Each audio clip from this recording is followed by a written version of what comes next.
आदाब नाज़रीन, खबरों के इस बुलेटिन के साथ मैं हूं आसिफ रशीद। आगाज करेंगी सबसे पहले बात जम्मू कश्मीर नेशनल कॉन्फ्रेंस की और भारतीय जनता पार्टी की, क्योंकि जम्मू कश्मीर को लेकर और बाकी यूनियन टेरिटरीज आज जिनका जम्मू कश्मीर को लेकर भी बाकी यूनियन टेरिटरीज को लेकर भी दिल्ली के अंदर बातचीत होने वाली है। और डिलिमिटेशन कमीशन, जो हदबंदी कमीशन गुज़श्ता बरस 3 मार्च को जिसका क़याम अमल में लाया गया था, दिल्ली में हदबंदी कमीशन की पहली मीटिंग आज होने जा रही है और थोड़ी देर में मीटिंग शुरू होगी। लेकिन नेशनल कॉन्फ्रेंस ने इस मीटिंग से दूरी बना ली है और इस बीच बड़ी बात यह कि नेशनल कॉन्फ्रेंस की तरफ से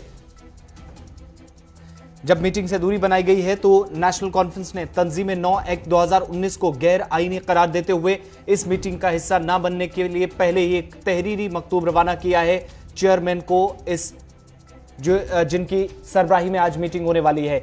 एसोसिएट मेंबर्स की नामजदगी के बाद यह पहली और अहम मीटिंग आज दिल्ली के अंदर होने जा रही है, होटल अशोका के अंदर 11 बजे के करीब, जहां पर इसकी पहली शुरुआत होनी थी। लेकिन जराये के मुताबिक कि 11 और 12 के बीच में, यानी अब से थोड़ी देर बाद मीटिंग का आगाज हो जाएगा। और इन सब के बीच में आपको बताते चलें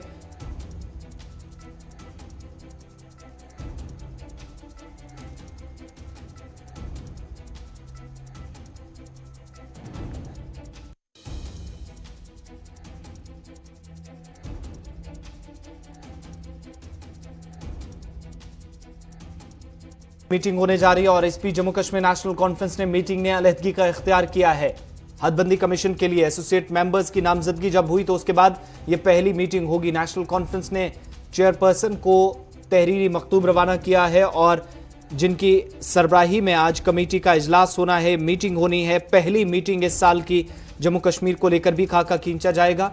तो दूसरी तरफ बाकी यूनियन टेरिटरीज की जो नुमाइंदे हैं, जो जिम्मेदारान हैं, उन्हें भी जरूर बुलाया गया है। मगर आज की मीटिंग का जहां तक सवाल है, नेशनल कॉन्फ्रेंस ने पहले ही इस सिलसिले में एक खत लिखकर मीटिंग में हिस्सा न लेने का फैसला किया है। और बड़ी बात आपको ये भी बताते चलेंगे, नेशनल कॉन्फ्रेंस की तरफ से जो जम्मू कश्मीर ऑर्गेनाइजेशन एक्ट है, जो कानून की शक्ल ले चुका है, 2019 को गैर आईनी करार दिया। और कमीशन के जो 3 नामजद एसोसिएट मेंबरान हैं नेशनल कॉन्फ्रेंस से, मोहम्मद अकबर लोन, डॉक्टर फारूक अब्दुल्ला, जस्टिस हसनैन मसूदी, तीनों इस डेलीगेशन की जो आज मीटिंग होने जा रही है इसका हिस्सा नहीं होंगे। लेकिन दूसरी तरफ मीटिंग पर इसलिए भी सबकी नजरें मरकूज हैं क्योंकि हदबंदी कमीशन बनने के बाद रवां साल में जहां पर पहली मीटिंग है तो बीजेपी के 2 सीनियर लीडरान और मरकजी वजीर जो कि वजीर ममलिकत डॉक्टर जितेंद्र सिंह इस मीटिंग का हिस्सा होंगे। जुगल किशोर शर्मा भी इस मीटिंग में जरूर जाएंगे, मगर नेशनल कॉन्फ्रेंस ने बॉयकॉट का ऐलान किया है। इस सिलसिले में नेशनल कॉन्फ्रेंस की तरफ से रिटायर्ड जस्टिस रंजना प्रकाश देसाई के नाम तहरीरी मकतूब रवाना किया है, जो चेयरमैन है इस कमीशन के, और इनकी सरबराही में मीटिंग मुनक्किद हो रही है। कमीशन के लिए एसोसिएट मेंबरान की नामजदगी के बाद यह पहला ऐसा मौका है जब मीटिंग हो तो नेशनल कॉन्फ्रेंस इससे दूरी बना रही है। और जम्मू सूबे में 2 रुकन, जो जिनमें डॉक्टर जितेंद्र सिंह के साथ साथ जुगल किशोर शर्मा भी मीटिंग का हिस्सा होंगे, जो कमीशन में बतौर एसोसिएट मेंबर्स की हैसियत से यहां पर काम जरूर कर रहे हैं। मगर खत में नेशनल कॉन्फ्रेंस ने साफ कर दिया है कि दफा 370 का मामला अदालत उज़्मा में है और हमें अदालत के फैसले का एहतराम करते हुए इस पर समाअत के लिए इंतजार करना होगा। लिहाजा इससे कब्ल वो किसी ऐसी मीटिंग में शिरकत नहीं करेंगे जो पार्टी का बुनियादी मौक़िफ़ भी है और उस मौक़िफ़ पर आज पार्टी कायम है।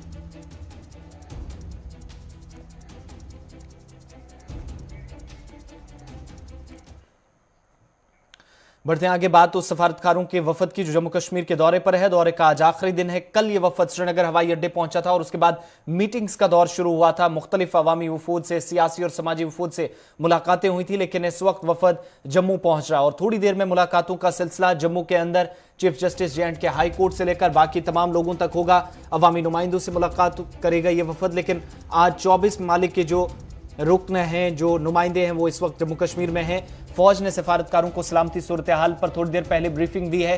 दरअंदाजी, मिलिटेंसी और पाकिस्तान के रोल पर ब्रीफिंग हुई है।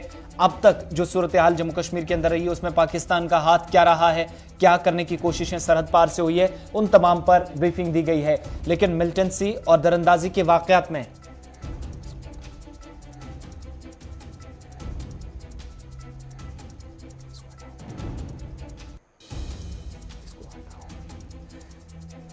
फौज ने सफारतकारों को वफद के तमाम मेंबरान हैं उनको ये जानकारी दी है कि भारत के अंदर जो वादी कश्मीर में खासतौर से सूरत हाल रही है, पाकिस्तान का इस पर ब्रीफिंग क्या रही है, पाकिस्तान की तरफ से इस पर रूल क्या रहा है, उन सब पर जानकारी फौज की तरफ से दी गई है। और अब ये वफद जम्मू पहुंच रहा है, जहां पर आज दिन का प्लान क्या कुछ है, इसी पर हमारे साथ हमारे नुमाइंदे अनिल शर्मा इस वक्त जम्मू से हैं। अनिल, क्या कुछ डिटेल्स मिल रही हैं, क्या प्लान, क्या प्रोग्राम है आज इस वफद का? जी, मैं आपको बताते चलूं, लगातार कल भी प्रतिनिधिमंडल था वो कश्मीर के दौरे पर था और आज जम्मू पधार रहे हैं। और जम्मू पधारने पर कुछ ही समय में वो जम्मू एयरपोर्ट पर पधार जाएंगे। और उसी के बाद अगर हम बात करें तो सबसे पहली जो मुलाकात है, अगर आपको बताते चले, वो जम्मू के हाई कोर्ट जो के चीफ जस्टिस है उनसे मुलाकात करेंगे। और उसके बाद जो माननीय उपराज्यपाल राज्य भवन में उनसे मुलाकात करेंगे। और तीसरी जो मुलाकात रहेगी काफी खास मुलाकात रहेगी, क्योंकि मैं खास मुलाकात इसलिए बोलूंगा क्योंकि जिस तरह से धारा 370 हटने के बाद और 35 हटने के बाद जम्मू को विकास की स्थिति पर कहा गया था। अगर बात करें तो कहने की जो है टीडीसी मेंबरान का चुनाव करवाया गया, उनको चुना गया और चेयरमैन पर्सन भी बने हैं और उनसे खास मुलाकात की जाएगी। और जम्मू को जिस तरह से अगर हम बात करें तो स्मार्ट सिटी की तरफ रुख किया जा रहा है, तो उसी तरह से जम्मू में क्या कुछ कमियां हैं और क्या कुछ देखने को मिल रहा है और किस तरह की गतिविधियां जम्मू में चल रही हैं, उसी सब पर जो है चर्चा की जाएगी। तमाम नुमाइंदों से मिला जाएगा, संगठनों से मिला जाएगा। और जम्मू अगर बात करें, जम्मू मेयर के साफ तौर पर मेरी कल उनसे बातचीत हुई थी, तो उनका साफ तौर पर कहना था कि कहना कि जो है जम्मू को जो अब है, जम्मू कश्मीर का जो रुख है वो स्मार्ट सिटी की तरफ किया जा रहा है। और उसी तरह से जिस तरह से पहले भी एक प्रतिनिधिमंडल जो है जम्मू कश्मीर में पधारा था और अब भी प्रतिनिधिमंडल जो है वो जम्मू कश्मीर में पधारा है। अब देखने वाला समय होगा कि उसको किस तरह से उतारा जाता है और क्या रोड मैप बनाया जाता है और जिस तरह से पूरी जम्मू कश्मीर को तस्वीर जो है वो बदलती हुई नजर आएगी। अनिल, एक चीज और भी बताइएगा, इस प्रोग्राम के तहत जम्मू के अंदर किन किन जगहों को आज चुना गया है जहां पर आज मीटिंग्स आगे बढ़ेंगी, और क्या कश्मीरी पंडितों का कोई डेलीगेशन भी, वेस्ट पाकिस्तानी रेफ्यूजीज, बाकी लोग हैं, वो भी मुलाकात करेंगे? जी, उम्मीद जताई जा रही है। जिस तरह से तमाम अन्य संगठन भी कहा गया था, उसी तरह से अन्य संगठन जो है वो डेलीगेशन से मिल सकते हैं। कहने की जो है जिस तरह से मैंने आपको बताया कि शुरुआती तौर पर जो है जम्मू के हाई कोर्ट के जो चीफ जस्टिस हैं उनसे मुलाकात की जाएगी और उसी के बाद माननीय उपराज्यपाल मनोज सिन्हा जी से भी मुलाकात की जाएगी, राज्य भवन के अंदर मुलाकात की जाएगी। और उसी के बाद जो है तीसरी मुलाकात, जो खास मुलाकात जो मैं आपको बता रहा हूँ, वो डीडीसी मेमोरान से की जाएगी। और क्योंकि जिस तरह से जम्मू कश्मीर की जो गति रुकी हुई थी विकास को लेकर, उसी को आगे बढ़ाने को लेकर और जम्मू कश्मीर की जो विकास धारा है 370 हटने के बाद जो है वो अब रफ्तार पकड़ती हुई नजर आ रही है जम्मू के अंदर। और जम्मू में कहने के जो है काफी ज्यादा हम अगर बात करें तो विकास की तरफ जो रुख है वो जम्मू को बढ़ाया जा रहा है। एक चीज और भी बताइएगा अनिल, चूंकि आज जम्मू पर सबकी नजरें टिकी हैं, जनप्रतिनिधि मंडल हैं जो मुलाकात करेंगे, क्या पंचायती नुमाइंदे हैं, डीडीसी मेंबर्स हैं, बीडीसी मेंबर्स हैं, उन सब का नाम भी इस लिस्ट में है, या कुछ लोगों को सिर्फ जो इन डेलीगेशंस को लीड करेंगे उन्हीं, या पिछले कुछ वर्षों से लीड करते रहे हैं, सिर्फ उन्हीं को मुलाकात का मौका होगा? जी, इस खास से जो नए नुमाइंदे चुने गए हैं वो भी रहेंगे इस मुलाकात में। और साथ ही साथ अगर हम बात करें तो कहने के जो है नए मेंबरान को चुनकर लाया गया है। और जिस तरह से हम ये कह सकते हैं कि कहने के जो है तमाम जो संगठन है, जो नए संगठन है, वो भी कहने के जो है सूत्रों के हवाले से जो खबर आ रही है वो डेलीगेशन से आज मिल सकते हैं। और कहने के जो है जो जम्मू कश्मीर में जम्मू कश्मीर की जो गतिविधियां रुकी हुई थी उस पर भी खास चर्चा की जाएगी। और क्या कुछ जम्मू में और नए प्लान ला सकते हैं उस पर भी खास चर्चा की जाएगी। जो कि अगर हम बात करें तो उसको भी किस तरह से जम्मू कश्मीर में लाया जाए और विकास की स्थिति को और तेज गति से जम्मू कश्मीर में जो है जमीनी सतह पे उतारा जाए, उसी सब पर भी चर्चा की जाएगी। बहुत बहुत शुक्रिया अनिल तमाम जानकारी के लिए। तो ये बड़ी बात बता रही थी कि बहुत सारे लोगों से मुलाकात होनी है, चीफ जस्टिस के साथ भी मुलाकात थोड़ी देर में होगी और उसके बाद बाकी लोगों से होटल रमाडा के अंदर भी मुलाकात होनी है जम्मू के अंदर, जिनमें डीडीसी और बीडीसी कैंडिडेट्स भी होंगे, विनिंग कैंडिडेट्स या मेंबर जो मुख्तलिफ अवामी नुमाइंदों को, अवामी वफूद को यहाँ पर रिप्रेजेंट करेंगे, उनसे मुलाकात होगी। कल जो 24 ममालिक के सफारतकार जहां श्रीनगर पहुंचे थे, आज उनका रिवायती अंदाज में जम्मू में भी इस्तकबाल किया जाएगा। लेफ्टिनेंट गवर्नर मनोज सिन्हा के हाथ में बागडोर होगी और गैर मुल्की सफारतकार का वफद उस वक्त जम्मू कश्मीर पहुंच रहा है जब गुज़श्ता बरस या पहुंचा है। इंतजामिया ने यहाँ पहली मरतबा जिला तरक्याती काउंसिल के इंतखाबात मुनक्किद करवाए थे। सियासी सरगर्मियां भी बहाल हो चुकी हैं और इसके अलावा मरकजी हुकूमत के तकरीबन 1.5 बरस के तवील पाबंदी के बाद जो मोबाइल इंटरनेट पर 4G इंटरनेट खदमात बंद रही थी, हालिया दिनों में बहाल किया गया और आज 24 अरकान पर मुश्तमिल ये वफद जम्मू पहुंच रहा है, जिसके बाद अवामी, सियासी और समाजी वफूद से मुलाकात का सिलसिला शुरू होगा। जम्मू में भी वफद ने मकामी लोगों, अवामी नुमाइंदों से मुलाकात करनी है। सफारतकार जम्मू कश्मीर में मौजूदा सियासी सूरत हाल से और वादी की जो सियासी, समाजी और दीगर वफूद से मुलाकात हो रही है, आगाही हासिल की जा रही है और लेफ्टिनेंट गवर्नर मनोज सिन्हा और जम्मू कश्मीर में सलामती सूरत हाल पर ब्रीफिंग के लिए फौज के आला अफसरान से भी मुलाकातों का सिलसिला शुरू हो चुका है। हालांकि फौज से मुलाकात हुई है, आला अफसरान की तरफ से आज भी कश्मीर के हालात, पाकिस्तान का रोल और दरअंदाजी या मिलिटेंसी से मुतल्लिक जानकारी दी गई, ब्रीफिंग दी गई है। इस दौरे का एहतमाम मरकजी वजारत खारजा की तरफ से किया जा रहा है और 5 अगस्त 2019 में दफा 370 की तनसीक के बाद और 2020 में मुख्तलिफ ममालिक से जो ताल्लुक रखने वाले 25 सफारतकारों पर मुश्तमिल वफूद ने कश्मीर का 3 मरतबा दौरा किया, जिस दौरान उन्होंने सख्त हिफाजती बंदोबस्त के तहत भी शरह आफाक डल झील की भी सैर की, मुख्तलिफ अवामी और सियासी वफूद से मुलाकात की, सहाफ़ियों से मिले। इन दौरों के दौरान वादी में सख्त पाबंदियां होने के साथ साथ मवासलाती निज़ाम खुसूसन इंटरनेट पर पाबंदी आई थी और साबिक वज़राए आला उमर अब्दुल्ला, डॉक्टर फारूक अब्दुल्ला और महबूबा मुफ्ती, इनके अलावा बाकी जो मुतअद्दिद सियासी रहनुमा थे वो कैद में थे। ताहम आज का दौरा इसलिए अलग है कि तीनों वज़राए आला अलग हैं, आज़ाद हैं, मगर मुलाकात इनमें से कोई भी नहीं कर रहा है।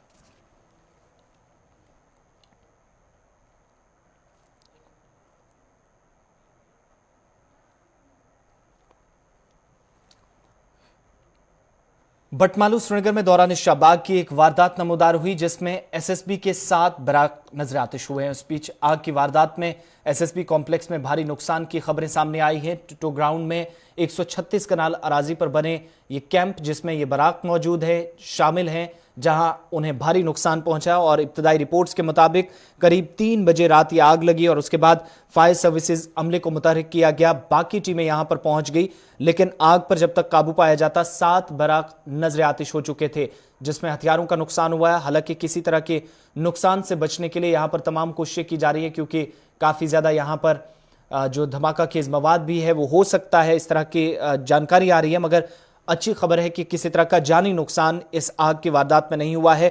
तमाम अहलकार जो इस बाराक के आसपास रहते थे या बाराक का हिस्सा थे, यहां पर रहते थे, ड्यूटी पर मामूर थे, वो तमाम बाहिफाजत बच निकले हैं। और बताया यह भी जा रहा है कि मुख्तलिफ मकामात से यहां पर फायर टेंडर्स भी पहुंचाए गए।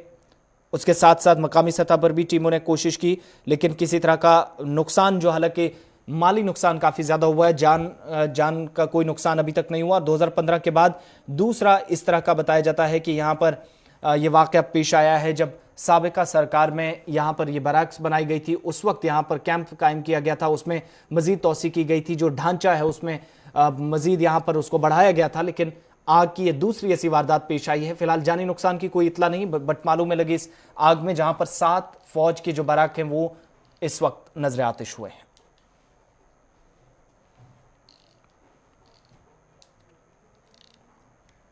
Additional commissioner state tax Rifat Kohli और मुतलका महकमे के दीगर अफसरान ने उनके हमरा सुरनकोट और पुंछ के मुख्तलिफ मकामात पर दौरा करके तजारती मराकज़ का जायजा लिया। टैक्स की वसूली को यकीनी बनाने और आसान बनाने के लिए जहां ताजरों को जानकारी फराहम की गई, वहीं पर उन्हें मजीद बेहतर तरीके से कारोबार चलाने पर भी जानकारी दी गई। इस बीच इंतजामिया की तरफ से सख्त हिदायत ताजरों को दी गई कि वो टैक्स की वसूली को यकीनी बनाए और मुल्क के साथ साथ यूनियन टेरिटरी जम्मू कश्मीर की तामीर और तरक्की का भी हिस्सा बने।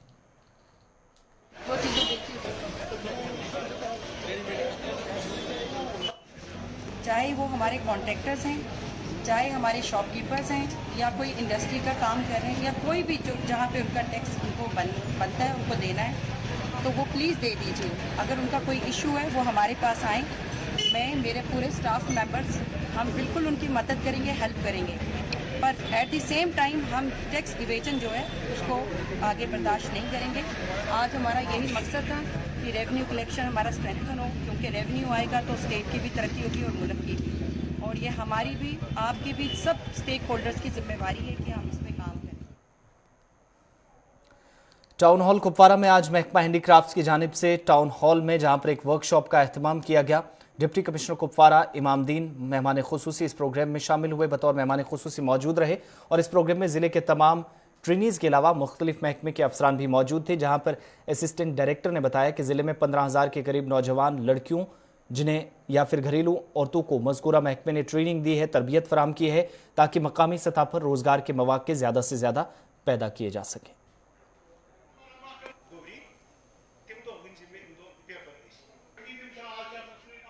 हैंडीक्राफ्ट डिपार्टमेंट पे हैंडीक्राफ्ट से काम करान ट्रेनिंग दिवान अत मज शुक्र गुजार इहन कि ट्रेनिंग दिवान हदीस मतलब गो 5 हथ 7 हथ वकिन 7 हथ वाले 1500 मिलान तो 500 वाले 1000 मिलान, मगर ट्रेनिंग पे अत मतलब तूत बेनिफिट मिलान कहें हे मिल मगर हेकान यह अम वजह कर कि कपवरिस मज रॉ मटीरियल मिलान कहें अगर कहें मतलब रॉ मटीरियल जरूरत तम खतर पे श्रीनगर गसन सारवान पाए तथ मज किराए ते खर्च गसान पे पे मतलब सह पे अन यसा कि कॉमन सेंटर कपवरिस मज योर ग थोड़ा आसाइश बेस मिले मतलब थोड़ा बहुत मदद लगे पन यूनिट चलानस में।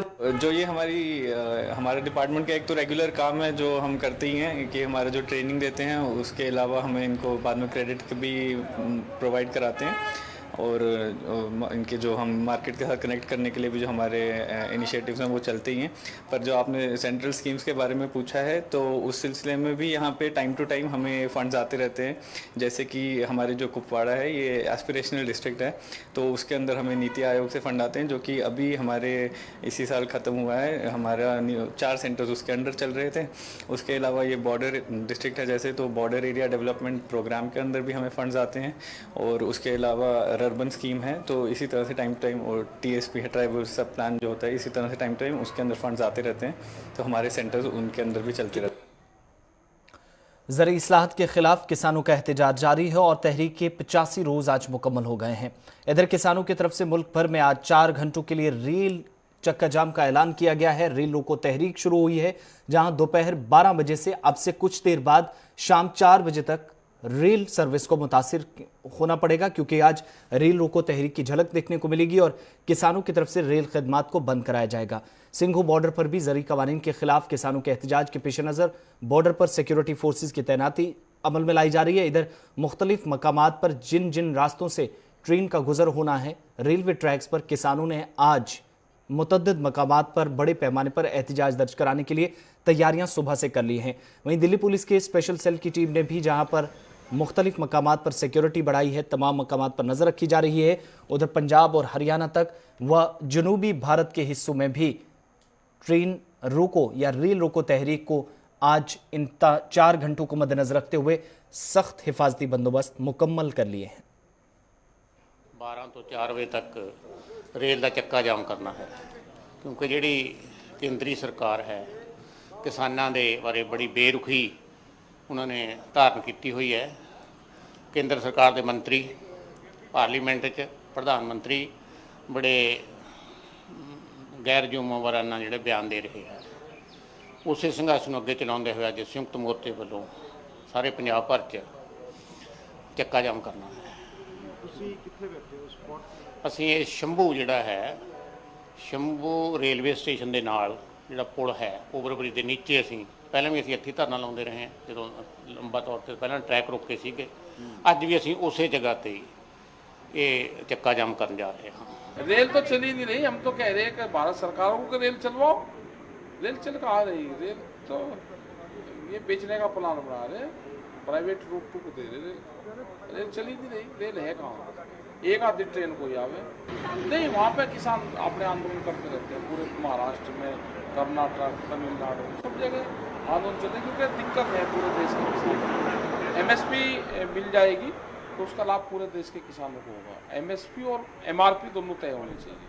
भाई कौन आदमी कितने में लेके कितने में बेचेगा, अब वो तो तय करना पड़ेगा ना, क्योंकि कंज्यूमर भी मर गया, किसान भी मर गया, दोनों मर गए। ना ना हम नहीं आते। राजनीति तो बहुत बड़ी बीमारी है, राजनीति में तो आना ही नहीं चाहिए। बहुत बड़ी बीमारी है राजनीति। हाँ लड़ा था, हार गए थे, वोट नहीं दी थी हमें। ना ना राजनीति तो बहुत बड़ी बीमारी है, इससे तो दूर रहना चाहिए। बिल्कुल दूर रहेंगे। और जो तमाम जो विपक्षी पार्टी अच्छा उनका हम क्या करें? विपक्ष का काम। अच्छा विपक्ष वाला अगर राजनीति कर रहा तो उसका हमें क्या कर लूँ? हम क्या करें उसका? वे भी ठहर ली थे, वे भी अपना लग गए इनसे। उन्हें क्या काम था दिल्ली में कुछ। बुलंदशहर उत्तर प्रदेश के अमरोहा जिले में अपने अहले खाना के 7 अफराद का कत्ल करने वाले शबनम के 12 साला बेटे ताज ने सदर जमहूरिया से रहम करने की दरख्वास्त की है। सदर जमहूरिया ने हाल ही में शबनम की रहम की दरख्वास्त को मुस्तरद कर दिया था। शबनम के 12 साला बेटे ताज ने कहा है कि सदर अंकल जी मेरे वालिदा को माफ कर दें। वाज़ेह रहे कि 14 अप्रैल 2008 को शबनम ने अपने आशिक सलीम के साथ मिलकर 7 अफराद का कत्ल कर दिया था, जबकि वो इस वक्त 2 माह की हामिला थी। शबनम ने जेल में ही ताज को जन्म दिया था। शबनम के दोस्त उस्मान सैफी ने ताज को अपनाया था और आज ताज 12 साल का है। जब उसने सुना कि उसकी वालिदा को फांसी दी जाएगी तो उसने सदर हिंद रामनाथ कोविंद से रहम की अपील की। बुलंदशहर से ताल्लुक रखने वाले उस्मान सैफी की सरपरस्ती में परवरिश पाने वाले ताज को अपनी मां के गुनाहों का एहसास हुआ। उस्मान ने बताया कि ताज ने सदर जमहूरिया से मां शबनम को फांसी से बचाने के लिए रहम करने का मुतालिबा किया।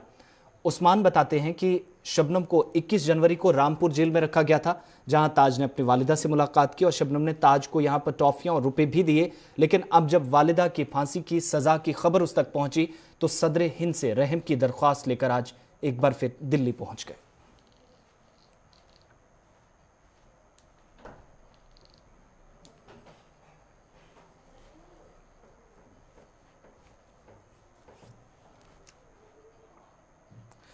शुमाली कश्मीर के हंदवारा कस्बे से करीब 30 किलोमीटर दूर शलथरा मलिकपुरा हरल नामी गांव में जहां पर राब्ता सड़कें हुनूस बंद हैं और मकामी लोगों के मुताबिक बर्फ से ढकी हुई सड़कों को साफ करने के लिए इंतजामिया ने ताहाल कोई कदम नहीं उठाया, जिससे लोगों में सख्त नाराजगी है। मकामी लोगों के मुताबिक गुज़श्ता करीब 25 रोज से अगरचे मौसम खुशगवार है, ताहम हुकाम ने बर्फ हटाने में ताखीर की, जिसकी वजह से ना ही सड़कें काबिल आमदोरफ्त बनी और ना ही पैदल चलना आसान हुआ है।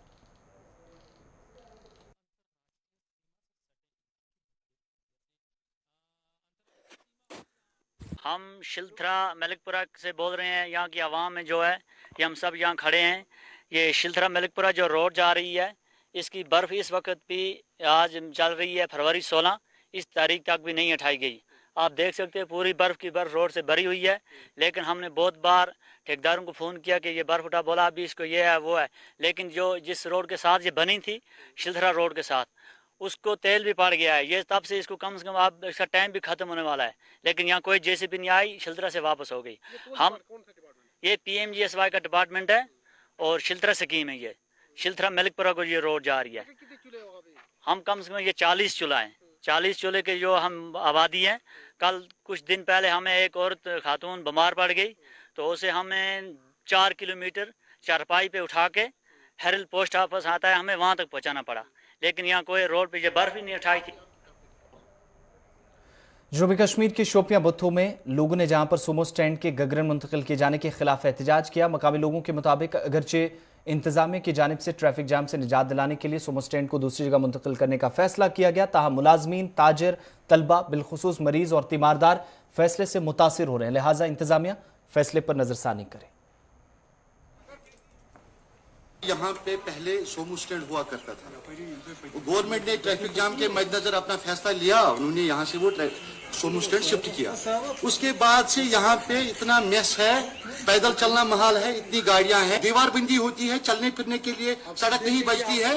मतलब इसके लिए कोई ना कोई हल तो हम चाहते हैं। एडमिनिस्ट्रेशन आके यहाँ पे जो ये मेस इतना हो रहा है, यहाँ पे मार्केट को क्लियर रखे, इन गाड़ियों को पार्किंग प्रोवाइड करे, मतलब उसके बारे में सोचे। Parking provide long pending demand है शोपियान की। खबरों के इस बुलेटिन में बस इतना ही। गुलिस्तान न्यूज पर खबरों का सिलसिला जारी है।